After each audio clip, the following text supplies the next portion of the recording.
Stinky Grapes. Wake up, it's Sunday. We don't want the pastor wondering where we are. Why? When I was 10 years old, I didn't ask my father why. I just did as he said. Now get up.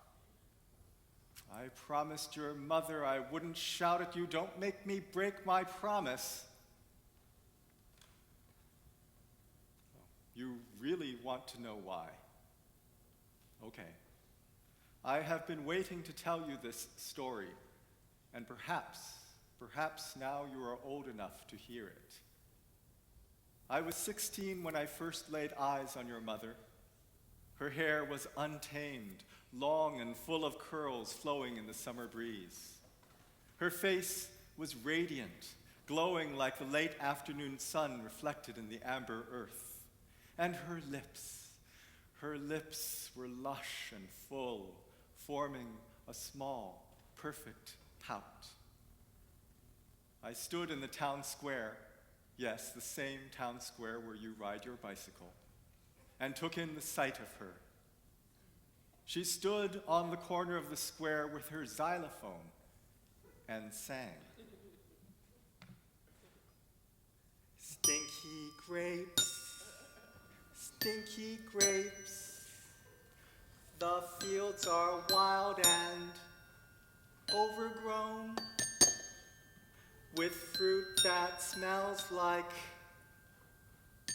cheap cologne. I wish to God I'd never known those yucky, icky, stinky grapes.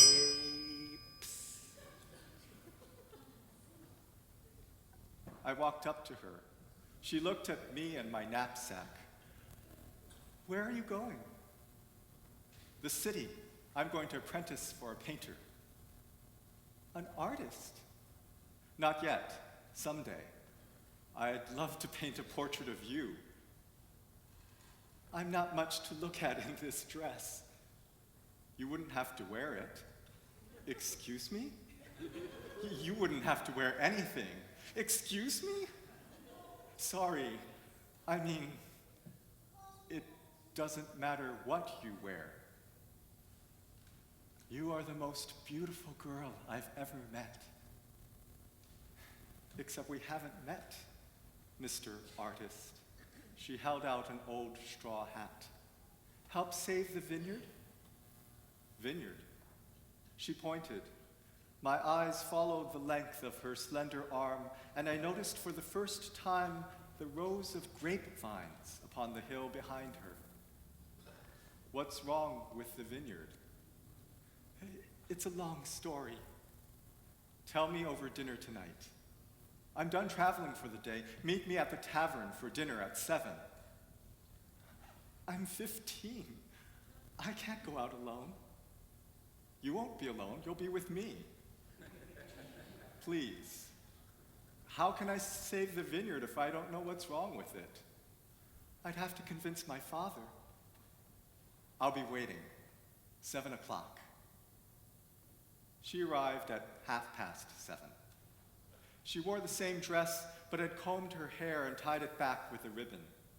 She told me about the vineyard, about how it had once brought forth splendid wines. And she told me about a factory atop the hill that had led to the downfall of the vineyard. The Great Pickle Rebellion. The what? Don't laugh. The Queen's favorite pickles were made at that factory. Sorry. I used to love those pickles too. They don't make them anymore. You see, the pickle workers weren't being paid. They worked from 6 in the morning until 6 at night, and all they got was 1 pickle per day. I didn't know that. So one Sunday when the factory was closed, the pickle workers charged up the hill. They trampled everything in their path, including the vineyard. When they got to the top of the hill, they broke open the factory doors and stormed in. They overturned barrel after barrel of pickles. The factory never reopened. And the vineyard? My father cleaned up some of the fields. He replanted some of the vines. But when the grapes finally ripened, they were stinky. Stinky? Like pickles. The overturned pickle juice had flowed down the hill and sunk into the soil. The grapes were ruined. It will take years of fresh rainwater and tilling the soil to restore the vineyard. So in the meanwhile, I take my xylophone to the town square and ask for help. I'm glad you were there today. So now that you know about the vineyard, will you help? I want to, but the little money I have is for my apprenticeship. I see. Come with me to the city. I can't leave my father and our vineyard and your stinky grapes. She stood. It's late. Thank you for dinner. I want to see you again. She smiled. Tomorrow is Sunday. Church begins at 9. I was sitting in church at 8:30.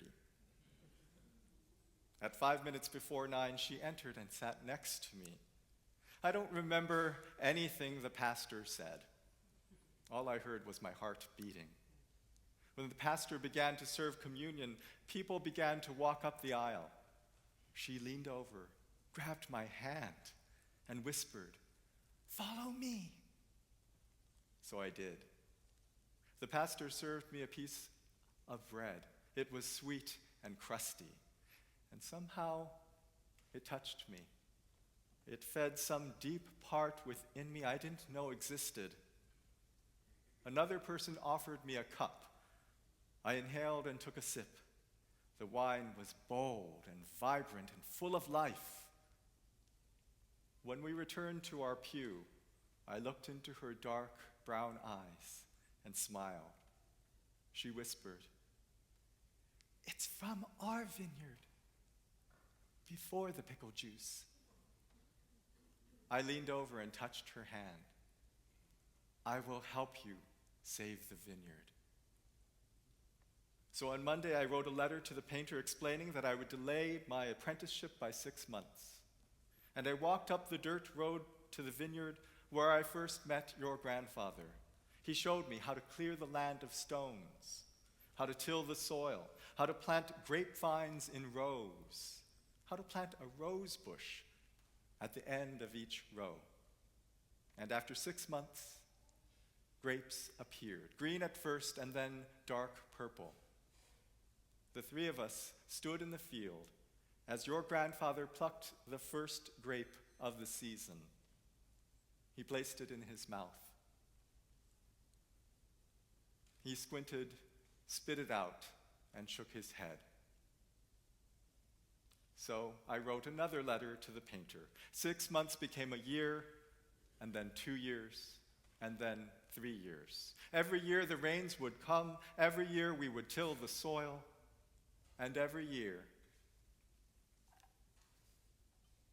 stinky grapes, stinky grapes, I wish to God I'd never known those yucky, icky, smelly, rotten, stinky grapes.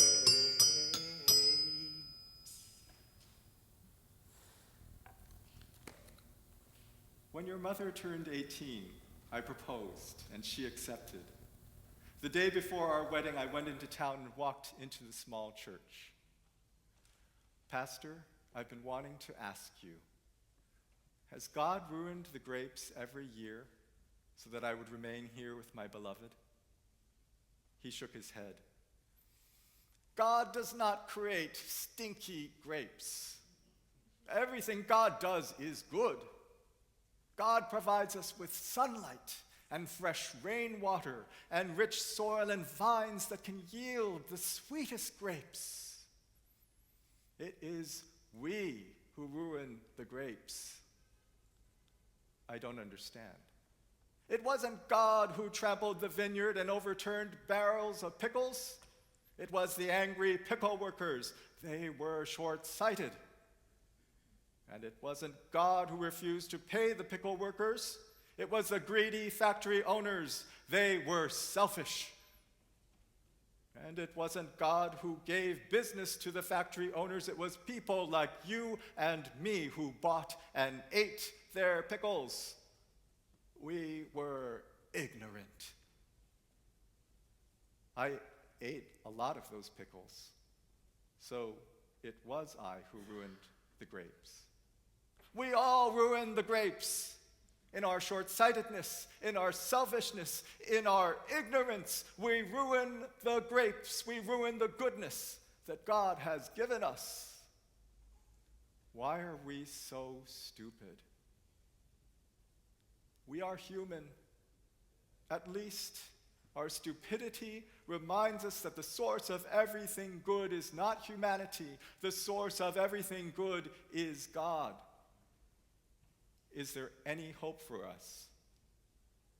I see hope in a happy young couple about to be married tomorrow. Thank you, Pastor. One more thing. Even if the grapes hadn't been ruined year after year, I believe you would have found some other reason to remain. He was right. For the next year, the grapes were finally sweet. And I stayed, not only because I was married, but because your mother was pregnant with you. We hired several laborers, former pickle workers who hadn't worked in 5 years. We paid them fair wages. They harvested the grapes, pressed them into wine, and bottled the wine. For every 10 bottles, your grandfather set aside one for the church. That way, he explained, the church would always have enough for communion, even in hard years. The day you were born was the happiest day of my life. You were the most beautiful boy I'd ever met. The day after your birth, a royal messenger arrived at our cottage. He read from a scroll. The royal court demands 100 cases of wine be delivered to the palace by the end of the summer. Failure to comply is punishable by death. Thank you. 100 cases for the royal court? We hired more laborers. We moved our winemaking and our bottling into the old pickle factory atop the hill. I was working long hours. Your mother said to me, I wish I could help. I placed my hand on her shoulder and looked at you. You have more important work now. Just don't be surprised if one day I peek into the old factory and check on you. One evening, a laborer came up to me. Boss, I hear the queen demanded 100 cases. She's not paying you, is she? It's an honor to be asked. I trust the queen will be generous. Guys, you hear that? The queen's not paying us. The laborers began to shout. I raised my voice. I'm paying you. You'll get your wages. It's not right. It's like the pickles all over again. They're not getting away with it this time. Everyone, please calm down. But there was no calming them. Suddenly, the entire factory burst into chaos. The laborers began to smash wine bottles. Glass and wine exploded everywhere. Bottles flew through the air. I covered my head. And then, in the doorway, I saw your mother. I cried out, "No!"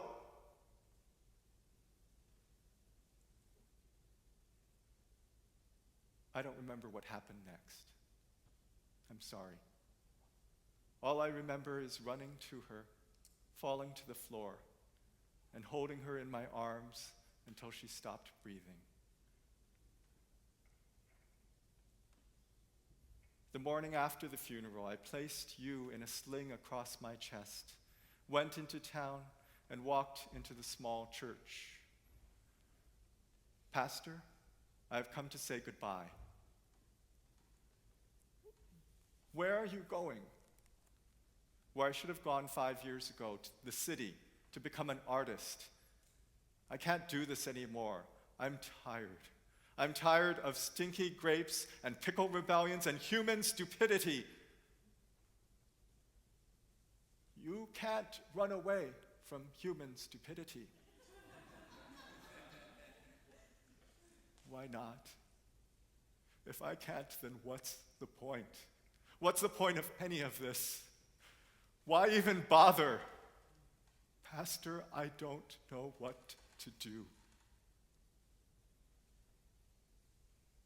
Turn to God. In your anger, turn to God. In your heartbreak, turn to God. Turn to God and you will see God has already provided you everything you need. I need to create something of beauty that will last. He stared at you asleep on my chest. You've already done that. You don't understand. I have to paint her portrait before I forget what she looks like. He put his hand on my shoulder. Follow me. He led me outside and pointed to the vineyard on the hill. Your canvas is the soil. I saw the amber earth reflecting the sun like her radiant skin. Your paintbrushes are the vines. I saw the flowing vines, untamed and full of curls like her hair. Your pigments are the grapes and the flowers. I saw the roses planted at the end of each row with buds like her perfect, pouty lips. This beauty is lasting. Praise God. Praise God.